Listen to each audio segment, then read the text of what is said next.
तो हेलो दोस्तों। मूवी की स्टार्टिंग सीन में हम फ्रांस के एक छोटे बच्चे को देखते हैं जो कि चर्च में आता है और फादर के कामों में उनकी हेल्प करता था। और वह लड़का आज अपना काम पूरा करके शराब को रखने के लिए चर्च में चला जाता है, लेकिन उसे यहाँ पर कुछ महसूस होता है और एक डरावनी आवाज आती है। तो वह डरते हुए फादर को बुलाता है। जब फादर यहाँ पे आते तो उनके पास होली वाटर भी था जिससे कि भूत प्रेत को भगाया जाता है। वह वाटर तेजी से उबल रहा था जिससे कि वह भाप बनकर उड़ जाता है और हम वहाँ पर एक किसी परछाई को देखते हैं और वह परछाई डीमन नन की थी जो कि उस फादर को हवा में उड़ा के उनमें आग लगाकर मार देती है। फिर हम उस डीमन नन को देखते हैं और तभी एक आदमी को बैग ले जाते हुए देखते हैं। फिर हम एक सिस्टर एरिन को देखते हैं जो कि दूसरे चर्च में रहती है और वहाँ एक डेब्रा नाम की लड़की भी थी जिससे कि उसके फादर उसे चर्च में भेजे थे। एरिन उसे बताती कि मेरे फादर तो मुझे बिल्कुल पसंद नहीं करते थे, क्योंकि एरिन को पहले से पता होता था कि आगे अब क्या होने वाला है। और यहाँ चर्च में भी उस डीमन नन को लेकर बातें हो रही थी। फिर हम फ्रांस को देखते हैं जहाँ एक हॉस्टल स्कूल में एक मोरिस नाम का आदमी काम करता था। उस हॉस्टल को एक मैडम चलाती थी। वह मोरिस से काफी गुस्से में बात करती थी क्योंकि कुछ साल पहले उसके बेटी की मौत इसी स्कूल के चर्च में हुई थी, जिससे कि वह चिढ़ गई थी और यही वजह था कि वह हर किसी से गुस्से से बात करती थी। इस स्कूल में एक सोफी नाम की लड़की भी पढ़ती थी। मोरिस और वह काफी अच्छे दोस्त थे, लेकिन यहाँ कुछ लड़कियां अक्सर सोफी को परेशान किया करती थी, लेकिन मोरिस हमेशा सोफी को उनसे बचाता था। लेकिन मोरिस के साथ कुछ गड़बड़ था, वह अजीब हरकतें करता था। एक दिन जब एक लड़की स्कूल में आई तो मोरिस को अजीब हालत में देखी। वह बाहर बैठ के एक कॉकरोच खा रहा था। तभी अचानक वह डीमन नन मोरिस से बाहर आती है और उस लड़की को मार देती है। मतलब कि उसके अंदर ही वह डीमन नन थी। और मूवी की स्टार्टिंग में हम जिस आदमी को बैग ले जाते हुए देखे वो कोई और नहीं बल्कि मोरिस ही था। उसके अंदर ही वह डीमन नन थी जो सबको ऐसे मार रही थी। वह ऐसा क्यों कर रही थी ये तो हमें मूवी के आगे पता चलेगा। इधर एरिन के मन में कुछ चल रहा था। वह सपने में मोरिस को देखती जो कि वो उससे मदद मांग रहा था। तो अचानक वो डीमन नन आती और उसे डराती है जिससे कि उसकी आंखें खुल जाती है। फिर वो सब लड़कियां जो सोफी को परेशान करती थी वो सोफी को चर्च में ले गई जहां मैडम ने किसी को भी जाने से मना किया था।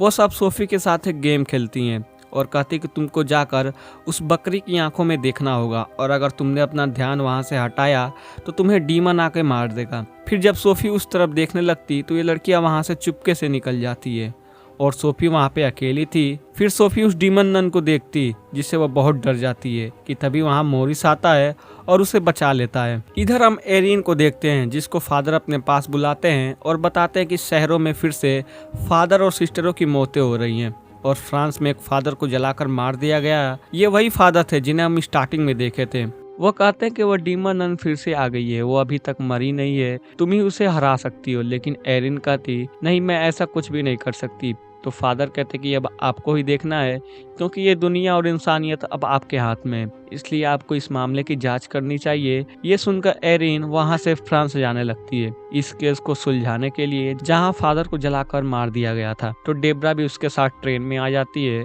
तो एरिन कहते तुमको ऐसा नहीं करना चाहिए क्योंकि अगर चर्च को पता चल गया कि तुम बिना बताए मेरे साथ आ रही हो तो चर्च तुम्हें निकाल देगा। तो डेब्रा कहती कि ऐसा कुछ नहीं होगा और हाँ, मेरी माँ भी जलकर मरी थी और मैंने कभी कोई चमत्कार नहीं देखा। तो एरिन कहती कि जब विश्वास होता है तो चमत्कार भी होते हैं।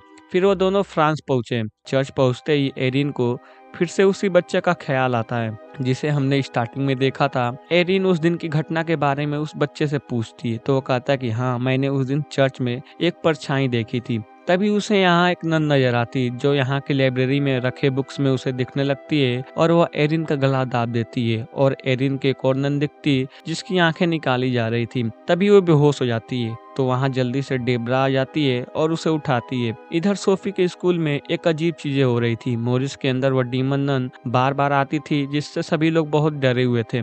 हॉस्पिटल में एरिन को होश आ गया था तो उसे याद आता है कि आखिरी बार मोरिस ने उसे डीमन से बचाया था और तभी से वह मोरिस को पोजेस कर लिए। तो डेब्रा उसे बताती कि एक बच्चे ने उसे एक होली क्रॉस दिया है और उस क्रॉस में एक अजीब ही साइन था और जितने भी लोग मारे गए थे उनके क्रॉस पर यही साइन था। फिर इनको लाइब्रेरी में जाकर पता चला कि ये एक पारिवारिक साइन है जो कि बहुत बड़े पुजारी सेंट लुइस के परिवार से जुड़ा है। और एरिन ने जिस नन को देखा था जिसकी आंखें निकाली जा रही थी वो सेंट लुइस की आंखें थी।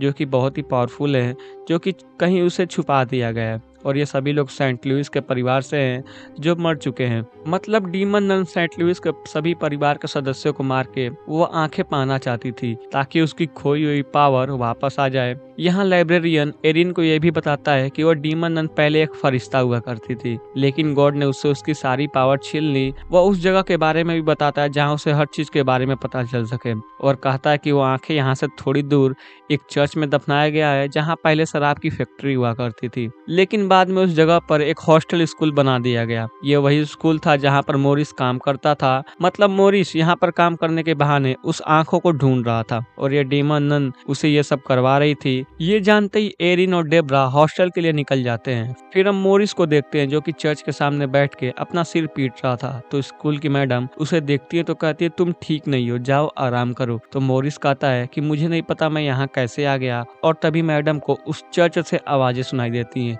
तो जब वो ताला खोलकर देखती है तो उसे अपने मरे हुए बेटे का भूत दिखाई देता है जो कि उसे डरा रहा था, और उसके बेटे के आत्मा को वो डीमन नन ही कंट्रोल की थी, और उसके बेटे से ही वो डीमन नन मैडम को मरवा देती है। हॉस्टल में रहने वाले सभी बच्चे बहुत डरे हुए थे। वो अपना ध्यान हटाने के लिए डांस करते हैं और मोरिस और सोफी की माँ भी डांस करती है कि तभी अचानक मोरिस की तबीयत खराब होने लगती है। फिर वहाँ एरिन और डेब्रा आ जाती है और सोफी और उसकी माँ से कहती कि मोरिस से दूर रहो, क्योंकि एरिन को पता चल गया था कि वो डीमन नन मोरिस के अंदर है। और तभी वो डीमन नन कहती कि हेलो सिस्टर, और इतना कहने के बाद मोरिस उस चर्च की ओर भागने लगता है। एरिन उसे रोकने की बहुत कोशिश करती लेकिन वो डीमन नन उसे दूर फेंक देती है, और डेब्रा भी उसे रोकने की कोशिश करती लेकिन उसे रोक नहीं पाती। तभी एरिन कुछ प्रे करने लगती है जिससे कि वो डीमन नन कमजोर होने लगती है, और तभी डेब्रा पीछे से मोरिस के सर पे वार करती है जिससे कि वो वहीं बेहोश हो जाता है। और फिर वो उसे बांधकर एक जगह रख देते हैं ताकि वो कहीं जा ना सके। और फिर एरिन और डेब्रा उस चर्च में जाते हैं ताकि उन्हें आंखें मिल जाए जिसे डीमन नन ढूंढ रही है। सोफी भी साथ जाती है। वो उनको वो विंडो दिखाती है जिस पर एक बकरी बनी हुई थी। वो कहती कि शायद सेंट लुइस के परिवार वाले इसे इसलिए बनाए ताकि अगर कोई उनके परिवार वाले यहाँ पर आए तो उन्हें वो आंखें मिल जाए, क्योंकि अगर बकरी की आंखों पर रोशनी पड़ती है तो चमकने लगती है। इसलिए डेब्रा एक टॉर्च की लाइट उसकी आंखों पे मारती है जिससे कि उसकी आंखों से लाइट रिफ्लेक्ट होती है और वहां पे जाती है जहां पर वो आंखें गड़ी हुई थी। वो उसे बाहर निकालते हैं और तभी मोरिस भी जाग जाता है। डीमन नन अपने असली रूप में आ जाती है और सभी बच्चों को डराने लगती है। तो डेब्रा वहां आकर उनको बचाती है। फिर वो सभी एक रूम में जाते हैं तो वहाँ उस मैडम का भूत उन्हें डराने लगता है। इधर सोफी के साथ एरिन होती है और वहाँ मोरिस भी आ जाता है जो एरिन से वो आंखें छीनने की कोशिश करता है, लेकिन सोफी उसे लेकर भाग जाती है। वो ऊपर जाती तो बिल्डिंग एक तरफ से टूटने लगती है और ये उन आंखों की पावर से हो रहा था। तभी उसे बहुत तेज रोशनी निकलती है जिससे कि वो डीमन नन उसके पास नहीं आ सकती, लेकिन वह डीमन नन सोफी के पास जाने लगती है तो एरिन उस आंखों को उठा के उसके बीच में रख देती है जिससे कि मोरिस को काफी तकलीफ होती है और सबको लगता है कि मोरिस मर गया, जिससे कि सोफी को बहुत बुरा लगता है क्योंकि मोरिस उसका सबसे अच्छा दोस्त था। फिर जब एरिन उसके पास देखने के लिए जाती तो हम देखते हैं कि वह जिंदा था और ये डीमन नन की एक चाल थी और वह तुरंत उन आंखों को उठा लेती है जिससे कि उसकी सारी पावर उसे मिल जाती है और वो अपनी असली रूप में आ जाती है और वो अब आंखें उसकी आंखों में थी। तभी उसने हॉस्टल की एक लड़की को पकड़ लेती है जो हमेशा सोफी को परेशान करती थी और उसके मुंह में अपने नाखून दबा देती है। वह डीमन नन इतनी पावरफुल हो गई थी कि वो एरिन को हवा में उड़ा के मारने वाली थी, ठीक वैसे ही जैसे स्टार्टिंग में उस फादर को मारी थी। अभी एरिन को यहाँ उसकी मॉम देखती, उनकी आंखें भी चमक रही थी। मतलब एरिन भी सेंट लुइस के परिवार से थी, उसके अंदर भी पावर थी। वो अपने अंदर की पावर से उस आग को बुझा देती है। मतलब कि अगर कोई सेंट लुइस के परिवार से होगा तो वो डीमन नन को हरा सकता है। ये देखकर उस डीमन नन को और भी ज्यादा गुस्सा आ जाता है। फिर वो सोफी पे हमला करती तो एरिन यहाँ पे सभी से प्रे करने के लिए कहती क्योंकि उसने देखा कि यहाँ पे शराब है और जैसा कि लाइब्रेरियन ने बताया था कि पहले यहाँ शराब की फैक्ट्री हुआ करती थी और चर्च में प्रे करने से शराब